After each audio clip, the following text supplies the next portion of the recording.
दीपेंद्र सिंह हुड्डा जी, माननीय सदस्य श्री दीपेंद्र सिंह हुड्डा जी, 10 minutes please.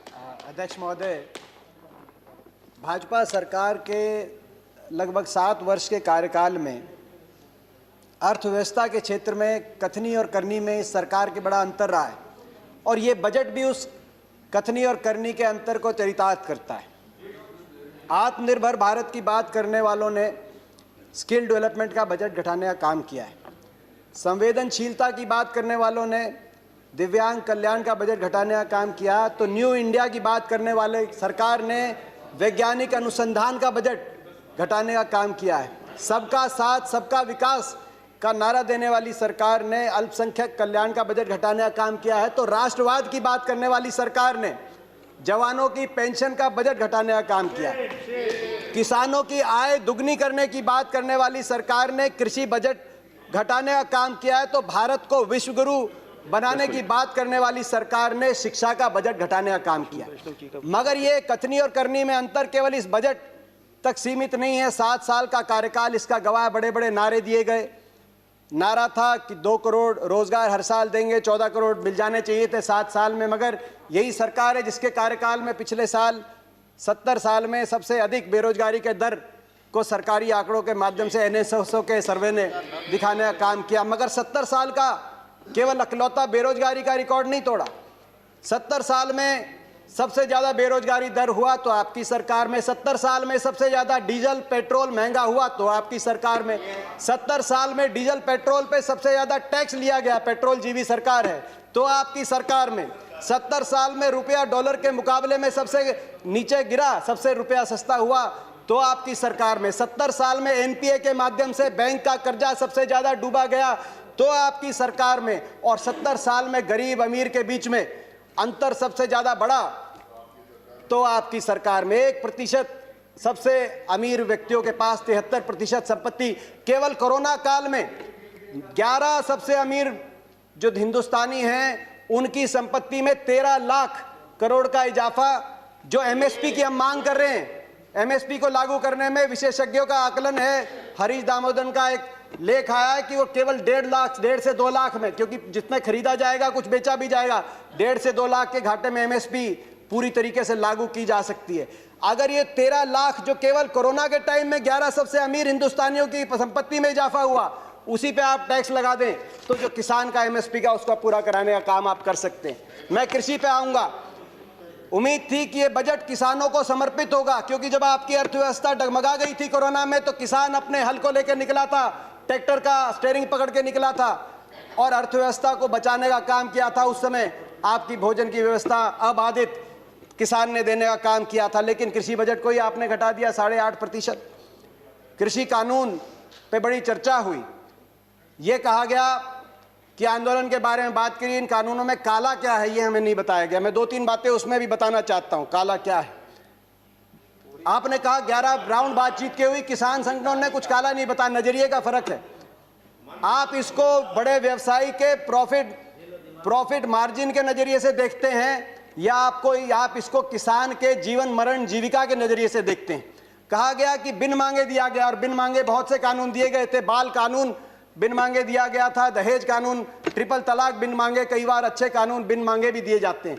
फर्क है उनमें और इसमें फर्क है। उनमें जिस वर्ग के लिए दिया गया वो वर्ग संघर्ष और आंदोलन के रास्ते पे नहीं आया।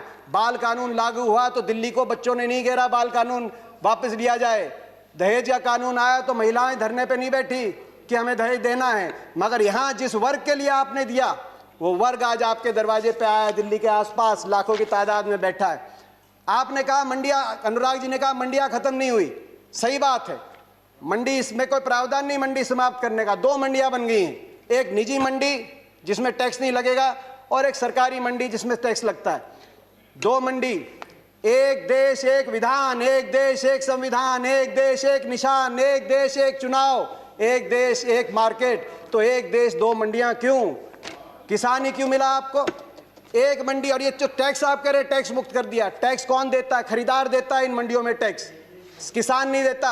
पंजाब में 6.5%, हरियाणा में 4% और सरकार को देता है। हरियाणा पंजाब का ग्रामीण इंफ्रास्ट्रक्चर अच्छा क्यों है? हर गांव में अच्छी सड़कें क्यों हैं? क्योंकि ये जो टैक्स जाता है ग्रामीण इंफ्रास्ट्रक्चर और इन मंडियों के और किसानों के विकास के लिए इस टैक्स का इस्तेमाल होता है, इसीलिए आज पंजाब हरियाणा सबसे आगे। फिर बात आई कि एमएसपी खत्म। प्रधानमंत्री जी ने कहा एमएसपी थी, है और रहेगी। ठाकुर जी ने भी कहा कि कोई है किसमें दम जो बताए कि एमएसपी चली जाएगी। सही बात है, एमएसपी थी, है और रहेगी, मगर क्या एमएसपी सभी किसानों को मिलेगी और सभी फसलों पे मिलेगी?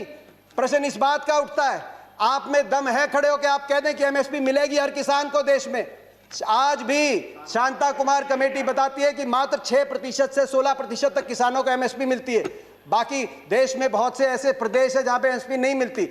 आपको चाहिए तो यह था जो पंजाब हरियाणा पश्चिमी उत्तर प्रदेश में एमएसपी मिलती है वही एमएसपी बिहार में मिले, जहां धान 800 रुपए 1000 रुपए में जा रहा है, 1800 रुपए में हमारे यहाँ धान मिल रहा है। आपको चाहिए था कि इसको वहां पे लेके जाएं, मगर आप वहां के किसान को की परिस्थिति हमारे यहाँ की करने की बजाय हरियाणा पंजाब के किसान की परिस्थिति उस तरह की करने की तरफ लेके जाएं। प्राइवेट की बात करी कि आप प्राइवेट का खिलाफत कर रहे हैं। प्राइवेट की खिलाफत नहीं कर रहे, प्राइवेट आए, मगर मंडी के अंदर आने से किसने रोका प्राइवेट को? प्राइवेट मंडी के अंदर आए और एमएसपी से ज्यादा में खरीदे। कह रहे हैं बाहर भाव ज्यादा मिलेगा, विकल्प होगा, बाहर ज्यादा मिलेगा, बाहर ज्यादा भाव मिलेगा प्राइवेट में। तो आपको यह कानून बनाने में क्यों आपत्ति है कि अगर एमएसपी से कम का कोई कॉन्ट्रैक्ट होगा तो वो कानूनी बाध्य, उस पर बाध्य होगा। हरियाणा के अंदर 2007 में हमने कॉन्ट्रैक्ट अमेंडमेंट लाए एपीएमसी के अंदर, निजी अलाउ किया निजी कंपनियों को, मगर साथ में कानून लिख दिया कि अगर कॉन्ट्रैक्ट एमएसपी से नीचे किया जाएगा तो गैर कानूनी होगा और कानूनी कार्रवाई होगी जो लोग इस तरह का कॉन्ट्रैक्ट करते हैं। आप कह रहे हैं ज्यादा मिलेगी तो आप कर दीजिए, ये कानूनी प्रावधान देने का आप काम करें। आपने कहा कि एक शरद पवार जी ने चिट्ठी लिखी थी, आपने कहा कि मुख्यमंत्रियों का समय हुड्डा कमेटी ने भी इसकी सिफारिश करी थी कि एपीएम सुधार हो, एपीएमसी एक्ट के अंदर बदलाव हो। मैं बताना चाहता हूं कि हुड्डा कमेटी ने, जिस कमेटी में प्रकाश सिंह बादल जी, ममता बनर्जी जी और नीतीश कुमार जी भी सदस्य थे, उस कमेटी ने क्या सुझाव दिया था इस पे? उन्होंने कहा था कि एपीएमसी में सुधार हो मगर एपीएमसी का विस्तार हो। सबसे पहले मंडी, जिस प्रकार से हरियाणा में हर 10 किलोमीटर में मंडी हमने स्थापित करी थी अपनी सरकार में, पूरे देश के अंदर हर 10 किलोमीटर में मंडी बने। दूसरा, प्राइवेट अगर आए तो मंडियों के अंदर आए, एमएसपी से ज्यादा पे खरीदें, एमएसपी से कम पे खरीदते हैं तो कानूनी कार्रवाई हो, वो ऐसी खरीदारी अलाउ ना हो। तीसरा, एमएसपी की कैलकुलेशन C2 के आधार पे हो, A2 कॉस्ट नहीं, C2 खर्चे के आधार पे एमएसपी कास्ट हो, जो आज किसानों की सबसे बड़ी मांग है।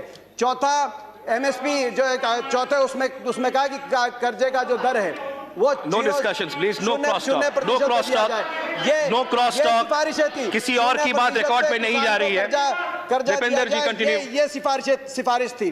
मैं एक और बात कहना चाहता हूं। एक बात आई कि ओपन मार्केट, फ्री मार्केट अच्छी है। फ्री मार्केट हर चीज के लिए अच्छी नहीं है। मार्केट, अनियंत्रित मार्केट, किसान को आप अमेरिका का उदाहरण उठा के देखिए। अमेरिका में 1/4 लोग कृषि से जुड़े हुए थे आज से 50-60 साल पहले। फ्री मार्केट लेके आए, आज मात्र 1% अमेरिका की जनसंख्या कृषि पे आधारित है। क्या एक कंसेप्ट आया फ्री मार्केट के बाद? गेट बिग और गेट आउट। छोटा किसान सरवाइव नहीं कर पाया बड़े बड़े धन्नाडों के आगे, बड़े बड़े कॉर्पोरेट प्लेयर्स के आगे। आज अमेरिका के अंदर 450 एकड़ की जोत वाला एवरेज किसान के पास, हिंदुस्तान की तो किसान की एवरेज जोत आज मात्र 1.7 एकड़ है। हमारी तो 50% आबादी कृषि क्षेत्र पर निमंत्रित है। ये कैसा मुकाबला करेंगे बड़े कॉर्पोरेट्स का? गेट बिग और गेट आउट, ये गेट आउट होंगे तो कहां जाएंगे? क्या हमारी अर्थव्यवस्था अमेरिका की तरह? मैं आखिर में अपनी बातें कहते हुए अपनी बात कंक्लूड करना चाहता हूं।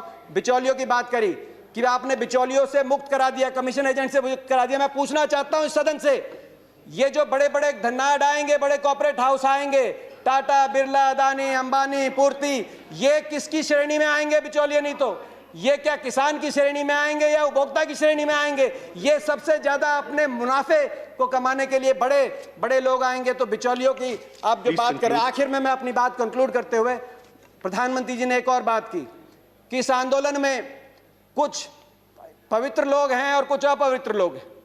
प्रधानमंत्री जी की बात हम मान लेते हैं, कम से कम आप पवित्र लोगों की बात मान लीजिए। आंदोलन में जो पवित्र लोग हैं, अगर आंदोलनकारी पवित्र हैं, पवित्र भावना से अपने हक के लिए बैठे हैं, आप उनकी बात मान लीजिए। और इसकी शुरुआत आप दो कदम उठा के उसकी शुरुआत करिए।